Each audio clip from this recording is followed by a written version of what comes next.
우리가 보는 것처럼 중력과 같은 방향이죠. 그러면 이제 거꾸로 힘의 방향으로 움직이니까 1초에 속력이 얼마씩 빨라져? 10씩 빨라져.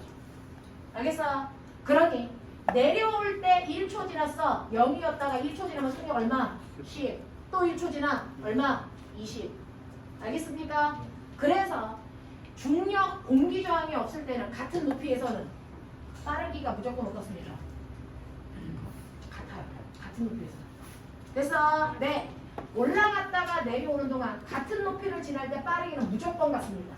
그러니 바닥에서 20으로 던졌으면 바닥으로 다시 내려올 때 얼마입니까? 20입니다. 무슨 말인지 알겠어? 여기에서 빠르기가 15면 바로 그 옆에서 빠르기 얼마입니까? 15입니다. 올라갔다 내려올 때. 무슨 말인지 알아? 공기저항 없을 때입니다. 공기저항이 있으면. 공기저항이 있으면 빨라지 좀 더 빨라. 공기저항이 있으면 자 이제부터 그래서 몇몇의 친구들은 많은 문제를 헷갈렸으니까 생각해보고요. 그래서 배우든 안 배우든 전혀 상관없어요. 선생님한테 연직선만 잘해놓고 안 배우잖아요. 그래도 너네 지금 해놨잖아요. 공기저항이 없으면 올라갔다 내려가는 시간 똑같고요. 같은 높이에서의 속력이 똑같습니다. 자 그럼 생각해보세요. 영재 문제입니다. 공기저항이 있습니다. 올라갈 때 시간하고 내려갈 때 시간 같을까 다를까? 같을까 다를까? 다릅니다. 공기저항이 있으면 올라갈 때와 내려갈 때 걸린 시간이 다릅니다. 공기저항이 없기 때문에 나타나는 행태야. 알겠어? 영재는요 일상생활로 문제를 활용할 수 있어야 해요. 그러니 우린 공기저항이 있잖아요. 공기저항이 있다 보면 올라갈 때 하고 내려갈 때 하고 걸린 시간이 달라요. 배운 적 없어? 그냥 머리 돌려봐. 언제가 더 오래 걸릴까? 내려가. 올라갈 때. 언제가 더 오랜 시간 걸릴까? 올라갈 때. 올라갈 때.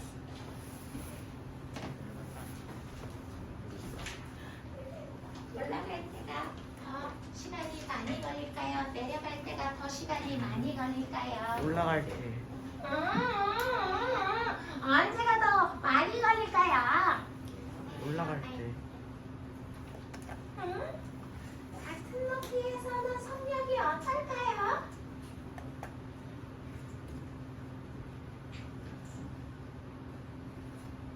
이거 중학교 3학년 내용 푸는 거다 다르더라. 아직 이해. 아직 2학년이라 못 푸는구나. 맞아? 네. 뭐야? 공기저항이 없으면 적합적이는 뭐되니? 보존. 보존이죠. 그러면 이 높이에서의 위치 에너지와 이 높이에서의 위치 에너지 똑같지? 그러니 여기서의 속력과 여기서의 속력이 어때야 돼? 같아야죠. 그래야 운동 에너지가 보존되는 거죠. 그래야 역학적 에너지가 보존되죠. 근데 공기저항이 있으면 역학적 에너지는 무조건 뭐 됩니까? 늘어나니 줄어드니? 줄어들 수밖에 없어요. 그러면 높이랑 같으니까 무슨 에너지를 갖니? 위치 에너지를 갖겠죠. 근데 공기 저항이 있기 때문에 올라갔다 내려가는 동안 계속 역학적 에너지 못 됩니까? 감소하겠죠? 네. 그러면 위치 에너지는 똑같으니까 여기서의 운동 에너지와 여기서의 운동 에너지 같을까 다를까? 다르겠죠. 어디에 운동 에너지가 더 클까? 올라갈 때. 그나마 올라갈 때가 더 크겠죠. 내려올 때는 역학적 에너지가 점점 공기 저항 때문에 열 에너지로 손실되겠죠. 납득하니? 그러니까 같은 높이에 왔을 때 속력 같을 수 있다 없다? 없다. 없다. 무조건 속력이 뭐 해줘야 된다? 줄어들어. 줄어들어야 됩니다. 그러니 여기서의 속도 변화보다 여기서의 속도 변화가 천천히 느끼는 속력이 작습니다. 그러니까 올라가는 거리와 내려간 거리가 똑같다면 그래서 올라갈 때는 속력이 팍팍 줄어가지고요 이렇게 되는데 내려올 때는 그래서 속력값이 줄어요. 그래서 천천히 내려오는 거죠. 걸린 시간이 어떻습니까? 면적은 같아야 되는 거 아니에요? 그래서 면적은 같아야 되는 거 아닙니까? 걸린 시간은 어떻게 될 것 같아요? 걸린 시간은 어떻게 될 것 같아요? 이쪽에 내려올 때가 훨씬 더 천천히 내려오니까 그래서 걸린 시간이 훨씬 더 오래 걸립니다. 그래서 역학적인 거 감소했기 때문입니다. 무슨 말인지 알겠어? 이렇게 알죠? 그래서 생각으로 보십시오. 영재 문제 그렇게 해도 다 풀립니다. 그래서 사실은 머리 좋으면 이라고 하는 거 그 머리는요 IQ가 180이어야 된다는 얘기가 아니죠. 아직 키도 180이 안 되는데 무슨 IQ가 180이 있어요. 그래서 네 머리가 좋다라는 얘기는요 IQ가 좋다는 얘기가 아니고 기본에 충실하는 얘기입니다. 그래서 중학교 1학년, 2학년, 3학년 것만 배워도 서울영재 가는 데 대박입니다. 정말 성실하게 공부해요. 그래서 그리고 영재의 장점은 뭡니까? 내신을 거의 안 해요. 엄마들이 내신 나쁘다고 걱정하는 엄마들이 좀 계시는 것 같아요. 그래서 네 수학 과학만 탁월하면 그죠? 수학 과학만 충실하게 잘하고 있으면 나머지 역사 저희 과거에도 역사 D인들이 있어요. 그래도 합니다. 역사과 영어리. 여러분들 지금까지 어떻게 했던 상관없어요. 그래서 네 하다 보니 과학이 떴던 아이도 같습니다. 그렇다고 앞으로 과학 다 삐뚤한 얘기는 아닙니다. 쭉 써버릴 거야 새끼들아.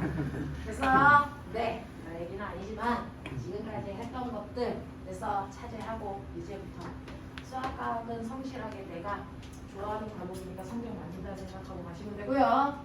자 그리고 지금부터 1년 동안은 여기 고3 아이들이 하는 공부량을 내가 미리 땡겨서 한다 생각하시면 돼요. 초등학교 6학년 아이가 서울영재 갔어요. 왜? IQ 200. 아니요. 초등학교 6학년 아이가 선생님이 가르쳤던 아이인데 4년 전에 서울영재를 갔는데 형아하고 그 형이랑 3살 차이 갔었거든요. 형아 수업 듣는 거 쫓아가서 같이 듣다가 형이랑 같이 갔어요. 그런 초등학교 6학년 아이가 갈수 있어요. 그 서울영재 갔어요. 그래서 지금 서울대 컴공과 2학년인데 휴학했어요. 나이 차이가 많이 나서 그래서 놀다가 간다고. 그래서 걔 놀아요. 근데 걔 뭐하고 놀게요? 삼성에 신입사원 연수시켜줘요. 컴퓨터. 걔 한 달에 얼마 벌게요? 일주일에 2번 가서 신입 사원들 연수 3시간 시켜주고 오는데 한 달에 500 벌어요. 와. 편의점에서 알바할 필요 있어요? 없어요. 서울영재 가면 서울대에서 그래서 다 장학금 줘요. 그러니 대학 가서 알바할 생각하지 말고요. 지금 공부하시면 돼요. 그래서 지금 엄마들이 학원비 비싸다고 얘기하시죠? 연락 비싸요. 그렇죠? 대신에 대학 가서 그거 다 벌어서 드리세요. 그리고 되잖아요. 벌고도 남아요. 그러니까 가장 합리적인 공부는 여러분들이 지금 1년 동안만 고생하고 싶다. 1년 동안 고생하세요. 그렇죠? 네, 그러면 인생이 달라집니다. 자, 갑시다. 자, 그래서 여러분들 힘이라는 거 이렇게 되어 있다라고 하는 거 아시고 그 힘 중에서 마찰력이라는 힘 수업 시간에 했나요? 마찰력이 뭔지 했나요? 되겠습니까? 탄성력이 뭔지 했나요? 그래서 무력이 뭔지 했나요? 네. 네 라고 하는 그 힘들에 대해서 간단하게만 정리하죠. 그래서 마찰력이라는 거 마찰이 뭡니까? 마찰 물체의 운동을 방해하는 성질입니다. 마찰력은 뭡니까? 물체의 운동을 방해하는 힘의 크기입니다. 되겠습니까? 그러면 물체의 운동을 방해하니까 운동하는 방향과 무조건 무슨 방향으로 작용해야 된다? 반대 방향으로 작용하는 힘이 마찰력입니다. 그래서 중학교 때 배웠습니다. 마찰력의 크기는 뭐에 의해 결정됩니까? 그 물체의 무게. 네. 여러분들 마찰력의 크기를 결정하는 인자가 있다 그랬습니다. 마찰력의 크기는 첫 번째 물체와 바닥 사이에 뭡니까? 거칠입니다. 얼마나 거친 표면에 있느냐에 따라 마찰력의 크기가 결정되죠. 그래서 마찰력은 물체와 표면 사이에 거칠긴데 이걸 아주 멋진 말로 뭐라 그럽니까? 이걸 마찰 뭐라고 하니? 개수로라고 해서 우리가 뮤라고 쓰는 것 뿐이야. 그래서 그냥 내 동생 못 알아듣게 어려운 말로 표현했을 뿐. 그래서 마찰 계수는 표면의 거칠기다.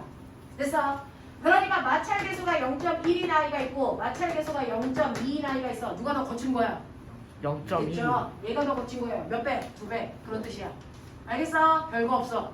됐죠? 네. 그 다음에 마찰력의 크기는 표면의 거칠기와 하나 더 뭐? 물체의 무게. 얼마나 무겁냐라고 하는 물체가 바닥을 90도 방향으로 누르는 힘입니다. 그래서 그거를 우리는 중학교 때 무거울수록이라고 배웠어요.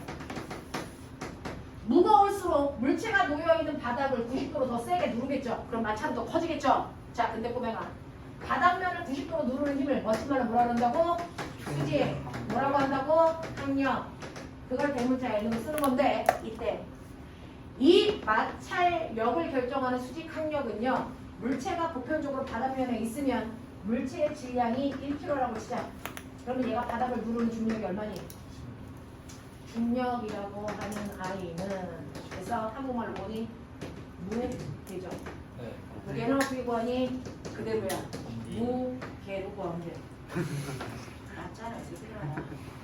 이제 이렇게 해서 이런 거야. 한국 사람들이 무게. 알겠어? 엄청 무게스럽잖아. 자, 이미 뭐야? 질량. G가 뭐야? 중력 가속도. 아까 중력 가속도가 얼마라 그랬어? 10이라고 했어. 그러니까 1kg한테 그래서 10이라고 하는 중력 가속도를 곱해봐. 그러면 지구가 잡아당기는 힘이 나와. 얼마? 10N. 2kg짜리 물체는 중력 가속도 곱해봐. 얼마 나와? 20N. 이렇게 된다고. 알겠어? 킬로그램으로 질량을 집어넣어서 그래서 중력 가속도 곱하면 무게 나옵니다. 알겠습니까? 자, 그래서 보편적으로 물체를 바닥을 수직으로 누르는 힘은 그 물체의 무게입니다 라고 하는데 그거는 수평면에서 보죠. 수평면에서는 물체의 무게가 수직 항력으로 주로 쓰입니다. 근데 아까 보셨어요? 경사면. 경사면에서 물체의 수직 방향으로 물체와 바닥 사이의 수직 방향을 누르는 힘은 중력이 아니죠. 네. 이거 수직 아니죠. MG 이거죠? 코사이즈. 됐어? 네. 사이즈. 어떻게 누른다고? 콩 누른다고. 알겠어? 콩 눌러라. 됐어? 그래서 경사면에서는 수직 항력이 왠지 콩 눌러 세타만큼 작용한다. 납득해? 납득해? 이렇게 작용하죠. 됐죠? 그래서 수직 항력이 물체의 마찰력을 조정하는구나. 자, 근데 같은 물체인데요. 하나는 뉘어나, 하나는 세워나. 똑같이 질량이 n이야. 같은 면이야. 자, 마찰력 A가 커, B가 커. A가 어. 커요. 누가 커요? A가 커요. 우리는 같다라고 하는데 실제로는 A가 더 커요. 그래서 근데 우리는 중학교, 고등학교 내용으로 하니까 같습니다. 그래서 마찰력은요, 세 번째. 닿는 표면의 면적은 상관이 있다 없다? 없다로 가셔야 됩니다. 그래서 여러분들이 배우는 건 매끄러운 면이기 때문에 그렇습니다. 자, 그래서 표면적은 상관없습니다 라고 하시는 게 맞아요. 됐죠? 자, 그러면 이런 식으로 해서 마찰력이 얘네들에 의해서 결정된다면 이 마찰력의 크기 어떻게 계산합니까? F는 뭡니까? 마찰 계수에다 수직 항력 곱하시면 됩니까? 됐어? 그래서 뮤N으로 구합니다. 자, 그랬을 때 여기 바닥에 정지되어 있는 물체가 있습니다. 2kg짜리입니다. 얘를 오른쪽으로 16N의 힘으로 당겼는데 얘병아 이 새끼 안 가. 네. 정지되어 있어. 마찰력 얼마게? 마찰력 얼마게? 준 만큼은 보면 가지 않고 정지되어 있다는 얘기는 정지만 물체가 받은 모든 힘의 합력이 얼마라는 얘기니? 0이라는 얘기야. 그러면 오른쪽으로 16N의 힘으로 당겼는데도 0이 돼야 돼? 그럼 마찰력은 이 힘과 무조건 무슨 방향으로? 반대 방향으로 몇 뉴턴의 힘이 작용하고 있어야 돼? 16N이 작용하고 있어야 되죠. 20뉴턴의 힘으로 당겼는데 이 새끼 또 안 가네? 그럼 마찰력 얼마야? 20뉴턴. 20이에요. 됐어. 그래서 이렇게 물체가 정지되어 있는 동안 그래서 물체에 작용하는 그래서 네 마찰력의 크기와 외부에 작용한 힘은요 물체가 정지되어 있는 동안은요 외부에서 10N의 힘을 줬니? 그러면 마찰력도 얼마? 10. 외부에서 20N의 힘을 줬니? 마찰력도 얼마? 20. 외부에서 30N의 힘을 줬니? 그럼 마찰력도 얼마? 20. 30이라고요. 그래서 정지되어 있는 동안은 외부에서 작용하는 힘만큼 무조건 마찰력이 생긴다. 알겠습니까? 네, 이렇게 돼요. 그러니까 정지되어 있는 동안 작용하는 마찰력을 우리는 뭐라 한다? 정지 마찰. 정지 마찰력이라고 하는데 정말. 정지 마찰력은요. 그때그때 내가 주는 힘에 의해서 마찰력의 크기가 바뀝니다. 네가 10N을 주면 10이 되는 거고 20을 주면 20 되는 거고 30을 주면 30 됩니다. 근데 얘 언제까지 정지해요? 지 새끼가 견딜 수 있을 때까지만 개기는 거야. 네. 그러다가 그걸 넘으면 그때부터 뭐 하겠니? 움직이겠죠. 그래서 그러면 얘가 멈춰 있을 수 있는 최대한의 마찰력을 뭐라 한다? 최대 정지 마찰. 네, 최대 정지 마찰력이라고 해요. 정지 마찰력 중에서 가장 큰 마찰력을 최대 정지 마찰력이라고 합니다. 그러면 얘가 만약에 최대 정지 마찰력이 30이다. 그러면 얘는 30까지는 견딥니다. 안 갑니다. 그럼 언제부터 가? 30보다 0.00001이라도 더 크면 가죠. 그래서 가장 무식한 물리표현을 해드릴게요. 그래서 자 얘는 30N까지는 안 갑니다. 언제부터 가요? 30부터 갑니다. 그냥 이렇게 표현해요. 가장 물린데 가장 멍청한 표현입니다. 근데 어쩔 수가 없어요. 그래서 30까지는 안 가. 30부터 가. 잘해. 어쩔 수 없어. 알겠어? 그냥 이렇게 표현하는 거야. 설마 학교에서 30에서 가냐 안 가냐 묻겠냐? 그건 아니야. 알겠어? 네. 그래서 그냥 이렇게 느낌 잡으시면 돼요. 그러면 마찰력 중에서는 정지 마찰력도 있고 그 중에서 가장 큰 마찰력이 최대 정지 마찰력이라고. 정지 마찰력은요 구하는 식 따로 없어요. 그냥 네가 준 힘이 마찰력이고 방향은 반대인 것 뿐이죠. 근데 최대 정지 마찰력은 구할 수 있습니다. 최대 정지 마찰력은 구할 수 있습니다. 바로 뮤 n으로 구하면 되는데 이때 마찰 개수의 종류가 있습니다. 자, 최대 정지 마찰력을 만드는 마찰 개수를 우리는 뭐라 그런다? 정지 마찰 개수라고 한다.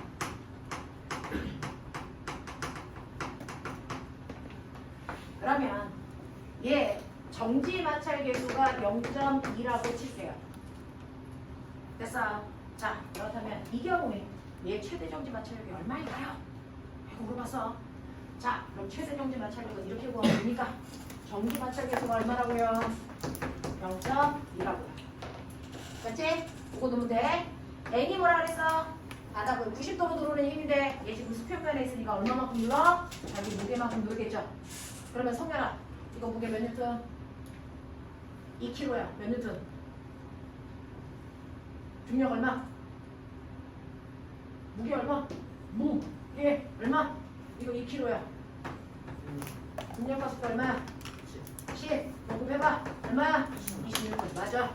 됐어. 별거 아니야. 엄청나게 별거면 얘네들 다 몰라. 다 똑같은 IQ야. 네. 자, 그래서 여기에 있는 수직항림은 무게 집어넣으시면 되니까 20이에요. 최대 정지 마찰력 얼마예요? 4N이에요. 이렇게 하시면 되죠. 됐어. 그래서 이 새끼는 4N까지는 개기는구나. 안 가는구나. 4N부터 가는구나. 이렇게 가면 돼요. 됐죠? 자, 그래서 아이를 내가 힘을 5N을 줬어. 얘한테. 그럼 가겠니 안 가겠니? 가죠. 얘는 4N까지만 견딜 수 있는데 5N의 힘을 줘? 당연히 갑니다. 이해해? 이해해? 자, 그러면 한 바퀴라도 돌기 시작해서 아이가 가기 시작하면 이때부터 작용하는 마찰력은 무슨 마찰력이다? 운동 마찰. 운동 마찰력이다. 근데 보면 아빠 자동차 밀어봤지? 누군가가 아빠 자동차 앞에 이중주차 했어. 그러면 아빠가 꼭 너보고 뭐래? 밀래? 됐어? 그럼 나가서 씩씩하게 자동차를 밀겠죠? 근데 여기에 있는 이 아이가 트럭이야. 와. 혼자서 밀 수 있어? 없죠? 그래서 아빠가 나와서 처음에는 같이 밀어줍니다. 얼마 이상의 힘을 줘야 되니? 최대 정지 마찰력 이상의 힘을 줘야 되니까 엄청나게 힘을 줘서 밉니다. 그래서 바퀴가 돌아가는 그 순간부터는 됐어? 아빠 없이 나 혼자 한 손가락으로 밀어도 아이는 갑니다. 진짜요? 경림이 혼자 한 손가락으로 밀어도 가요, 트럭이. 왜요? 최대 정지 마찰력에 비해서 운동 마찰력은 엄청나게 뭐하다? 작습니다. 최대 정지 마찰력에 비해서 운동 마찰력이 엄청나게 작기 때문에 바퀴가 한 번이라도 돌기 시작하면 그때부터 운동 마찰력만 작용하거든요. 그 운동 마찰력의 크기가 열라 최대 정지 마찰력에 비해서 엄청나게 작아요. 그러니까 혼자서 한 손가락으로 밀어도 자동차가 쭉쭉 갑니다. 그럼 운동 마찰력은 어떻게 구해요? 똑같이 구합니다. 운동 마찰력도 마찰 개수에다가 수직항력 곱하면 되는데 같은 면이라도요. 정지될 때 작용하는 정지 마찰 개수와 운동 마찰 개수가 다릅니다.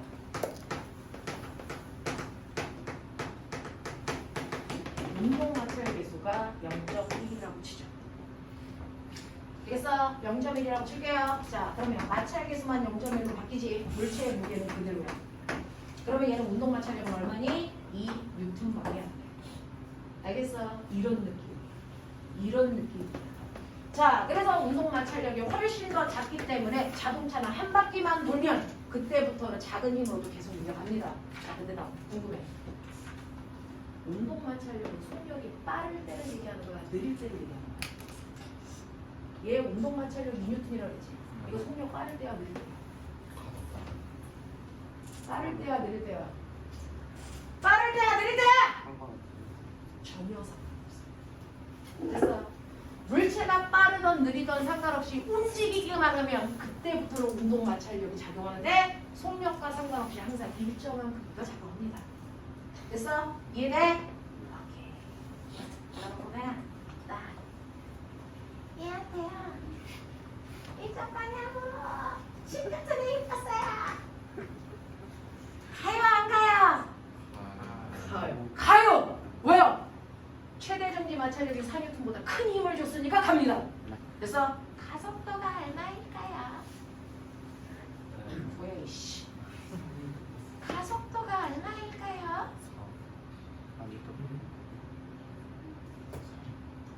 또 움직였다 해요. 움직여. 지금 내가 10N의 힘을 계속 줘.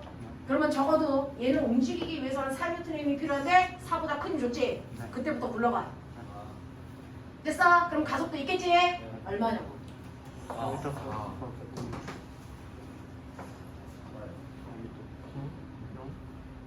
4야 3이야 라고 하는데 한 바퀴라도 건너가기 시작하는 그 순간부터 얘한테는 무슨 마찰력밖에 작용 안 한다? 운동 마찰력이 2N밖에 작용 안 합니다. 그럼 합력 구해볼게요. 오른쪽으로 10N, 왼쪽으로 2N. 합력 얼마? 오른쪽으로 8N. 됐어. 그러면 가속도는 어떻게 구하는 거냐면 가속도는 됐죠? 물체의 질량분의 물체에 작용한 알자입니다. 합력입니다. 물체는 2kg이고요. 합력이 8N이니까 이때 가속도가 얼마다? 4다라고 하는 겁니다. 됐어. 성렬아, 가속도 구하는 요식 하나만 외워줘. 나머지 다 필요 없어. 알겠어? 네, 가속도는 질량분의 합력. 요것만. 됐죠? 이렇게 됩니다. 근데 보면은 힘을 이렇게 풀 거야. 신경전의 힘을. 뭐?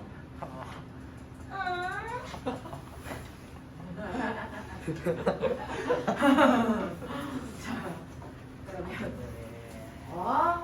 이만큼 줄게요. 자, 그랬을 때 얘 2kg예요. 요 각도가 얼마냐면 됐어. 이 각도가 30도라고 할게요. 됐어? 최선을 다해. 자, 얘 수직항력 얼마일까? 수직항력이 얼마야? 얘 최대 정지 마찰력 바뀔까 안 바뀔까? 운동 마찰력 달라질까 안 달라질까?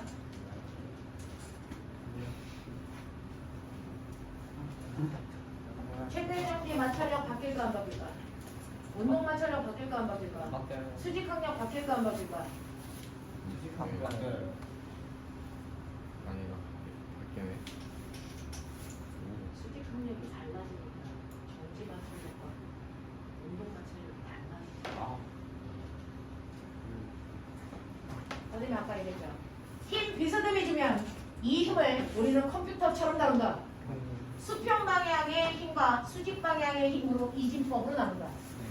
맞아? 네. 네. 자, 그때 여기가 30도야. 아, 그러면 이건 얼마지? F 코사인 30도지. 네. 오르트 3. 자, 이거 얼마야? 10 곱하기 코사인 30이 얼마야? 2분의 3. 그렇지, 너 새끼들. 2분의 루트 3을 안 해. 자, 언니, 언니. 아이씨, 놀랬잖아. 루트 3이, 루트 3이 1.7인 거 아시죠? 네? 됐어? 네. 네. 뭐야? 알죠.